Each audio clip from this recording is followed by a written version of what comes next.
இசை ரெடி பண்ணி கொடுத்தா அந்த இதுவும் வந்துட்டு கிஃப்ட்டை வந்துட்டு பார்த்துட்டு இருக்காரு, ரசிச்சுக்கிட்டு. இது என்னோட ஸ்ரீஜா அவள் கையால் எனக்காக பண்ணி கொடுத்தது அப்படின்ற மாதிரி சொல்கிறாங்க. அதில் வாய்ஸ் பார்த்திங்கன்னா இசையோட வாய்ஸாக இல்லை, வியூ விஷால் அப்படின்னு சொல்கிற மாதிரி இருக்கும். அந்த வாய்ஸு கேட்டு கொடுவாடா உனக்கு புரியல, இது ஸ்ரீஜாவோட வாய்ஸ் இல்லை இசையோட வாய்ஸ் தான் சொல்லிட்டுன்ற மாதிரி கடுப்பாயிடுச்சு நம்மளுக்கு.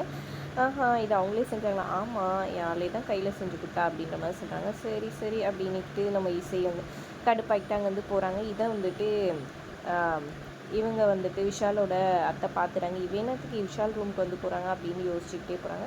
அப்போது விஷால் வந்துட்டு ஸ்ரீஜாக்கு ஃபோன் பண்ணி நீ எப்போ பேபி வருவா அப்படி இப்படின்னு சொல்லி பேசிகிட்டு இருக்கிறாங்க. அதை வந்துட்டு அவங்க கேட்டுறாங்க. ஓ, இதுதான் விஷயமா, அப்போ விஷால் வேறு ஒரு பொண்ணை லவ் பண்ணுறாங்களா அப்படின்ற மாதிரி புரிஞ்சுக்கிறாங்க. மணமேடையில் வந்துட்டு தன் தங்கச்சி கல்யாணம் நடந்த உடனே நான் எழுந்து போயிடுறேன்னு சொல்லிட்டு இசை சொல்லிட்டு போனதையும் நோட் பண்ணிடுறாங்க இவங்க.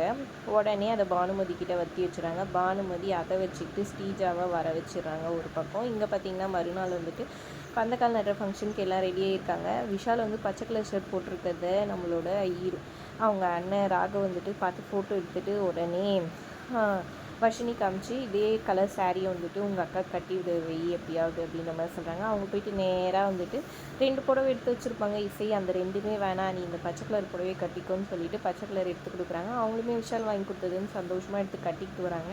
எல்லோரும் பூச்சிக்கு வந்து நிற்கிறாங்க. ஒரு பக்கம் இங்கே வர்ஷினியோட அம்மா வந்துட்டு எப்படியாவது இதுதான் சமயம், அந்த ஃபோட்டோ எடுக்கணும், எல்லோரும் பூஜைக்கு வெளியே இருப்பாங்கன்னு சொல்லிட்டு அவங்க நேராக உள்ளே போய் எங்கே இருக்கும் அந்த ஃபோட்டோ, ஒருவேளை சுபத்ராவோட ரூமில் இருக்குமான்னு அங்கன்னு தேடிக்கிட்டு வராங்க.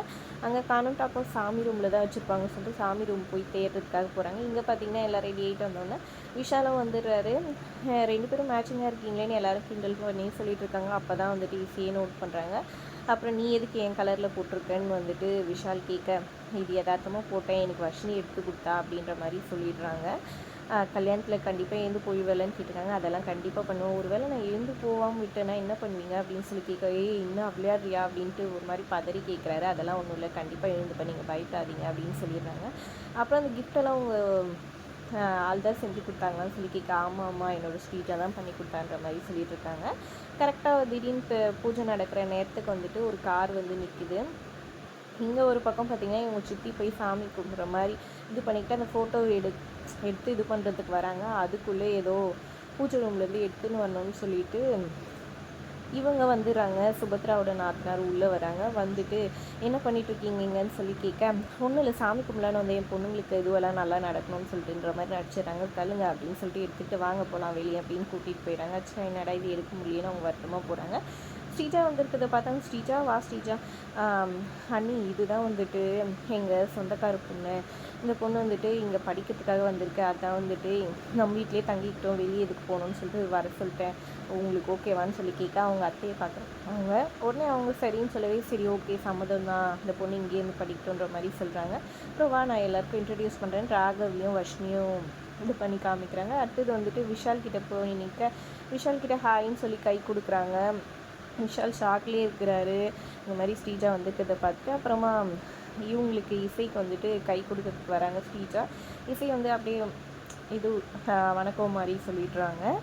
அப்படியே மொக்க வாங்கிடுறாங்க அவங்க. வர்ஷினி வந்துட்டு யார் இது புதுசாக இருக்குன்னு அத்தை சொன்னது எல்லாமே போய், இந்த பொண்ணு தான் வந்துட்டு விஷால் லவ் பண்ணுற பொண்ணு, எனக்கு எல்லா டீட்டெயில்ஸும் ஆல்ரெடி கலெக்ட் பண்ணிட்டேன், அவன் லவ் பண்ணுறான்னு சொன்னோன்னே இந்த பொண்ணு தான் அது அப்படின்ற மாதிரி சொல்கிறாங்க. அதை கேட்டோன்னா ஏதோ ஒரு பெரிய பிளானோடு தான் எங்கள் அத்தை வந்துட்டு கூட்டிகிட்டு வந்திருக்காங்க, இது பானுமதி இருக்காங்களே அவங்களோட வேலையாக தான் இருக்கும், ஏதாவது பண்ணி சமாளிக்கணும் அப்படின்ற மாதிரி அவங்க அண்ணன் வந்து இது பண்ணியிருக்காங்க. அட்லீஸ்ட் அவராது புத்திசாலித்தனமாக யோசிச்சிருக்காரு. இந்த ஹீரோவும் வந்துட்டு சரியான மக்குங்களாக இருக்குன்ற மாதிரி தான் இருந்துச்சு எனக்கு இதை பார்க்கும்போது.